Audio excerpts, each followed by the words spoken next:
This is my home. Beautiful, isn't it? I've lived here for 10.5 years now. Australia's first Indigenous people came here 60,000 years before me. There are many of us that call this island home. Many more will come, like my ancestors did, or will be born here like me. A lot has changed over the last couple hundred years, but some things will never change. We need healthy soil, clean water, and fresh air. A wise man once said, "A nation that destroys its soil destroys itself."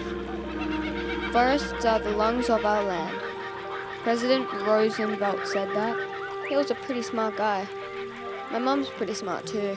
She says that us agriculturalists have a big job ahead of us to make the soil healthy again. She also says it's really important because healthy soil grows healthy plants, and that makes us healthy too.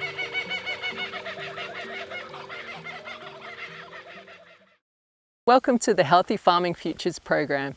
My name's Sally and I'm running this program on behalf of Northern Gulf. We've got 5 years of funding from the Department of Environment and Energy, and what we're doing in this program is working with farmers such as the farm that I'm on at the moment. This is an avocado orchard, and we're focusing on how to build soil carbon, looking at soil erosion and how to prevent soil acidity. I've worked with 8 farmers in the intensive program.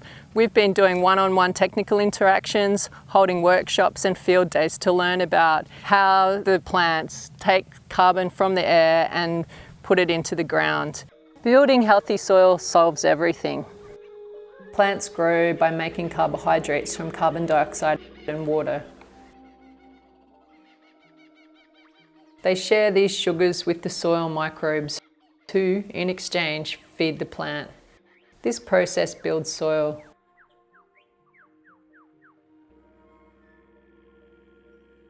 Mycorrhizal fungi attach to the roots to be fed carbohydrates. In return, they supply nutrients and water to the plant, increasing the root's capacity by thousands of times.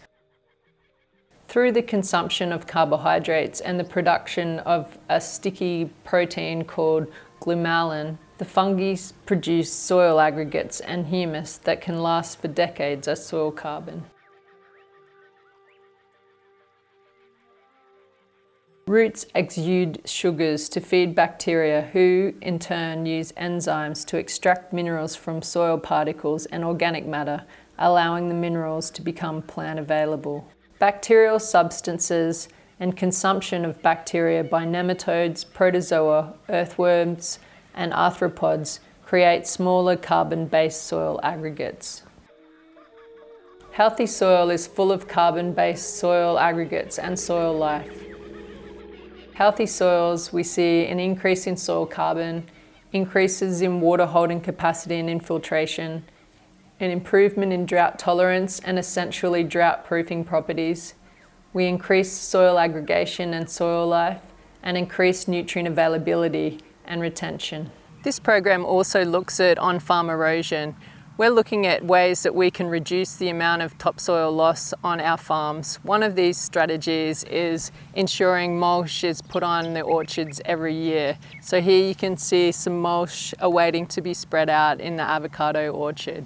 Here we can see a layer of mulch covering the roots of the avocado. This protects the ground from direct sunlight and exposure and keeping the ground cool and provide good habitat for the soil microbiome. Our rivers and creeks should run clear. Flooding events in northern Queensland has seen millions of tons of topsoil lost out to sea. Topsoil losses worldwide are estimated at 75 billion tons each year. Just 3 centimeters of topsoil takes 500 years to form. We need our topsoil to grow food and to support the plants we all depend on. At current losses, erosion is occurring much faster than soil formation. Some predict there will be no topsoil remaining in as little as 60 years.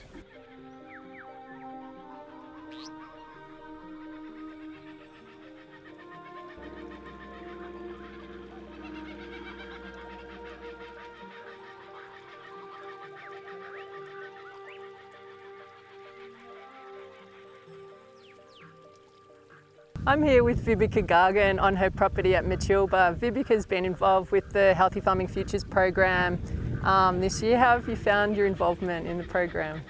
I think it's been absolutely amazing. It's been really, really good and informative. They've had some really good workshops that have given me a lot better insight in our soil and in what we can do. Obviously, it's going to be a lot of years to improve it, but I think we at least have the knowledge to go on the right track now. Awesome. And have you found the soil and leaf testing handy and the one-on-one technical advice? Oh, absolutely. It's been really, really amazing. And I mean, just to be able to, now we get a leaf test every month, so we know what's happening in the plant, and if they are got any doubts, I can just ring you up and say, hey, Sally, give me a hand. What can I do here? And you're like, yeah, this and that. Okay, let's go and do it. It's been really, really good. It's been very informative for me as I'm trying to be more involved in the farm and not leaving it all to my husband to do. Our expressions of interest are open now. If anyone else would like to join the program, you can email me at agriculture@northerngulf.com.au. Join us, we got lots of fun.